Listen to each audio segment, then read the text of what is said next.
روزوں کا مہینہ رمضان کا مہینہ ہے، جس میں قرآن اول نازل ہوا، جو لوگوں کا رہنما ہے اور جس میں ہدایت کی کھلی نشانیاں ہیں اور جو حق و باطل کو الگ الگ کرنے والا ہے۔ تو جو کوئی تم میں سے اس مہینے میں موجود ہو چاہیے کہ پورے مہینے کے روزے رکھے، اور جو بیمار ہو یا سفر میں ہو تو دوسرے دنوں میں روزے رکھ کر ان کا شمار پورا کر لے۔ اللہ تمہارے حق میں آسانی چاہتا ہے اور سختی نہیں چاہتا، اور یہ آسانی کا حکم اس لیے دیا گیا ہے کہ تم روزوں کا شمار پورا کر لو، اور اس احسان کے بدلے کہ اللہ نے تم کو ہدایت بخشی ہے تم اس کو بزرگی سے یاد کرو اور اس کا شکر کرو۔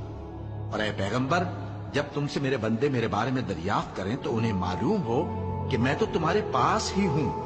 جب کوئی پکارنے والا مجھے پکارتا ہے تو میں اس کی دعا قبول کرتا ہوں۔ تو ان کو چاہیے کہ میرے حکموں کو مانیں اور مجھ پر ایمان رکھیں تاکہ نیک رستہ پائیں۔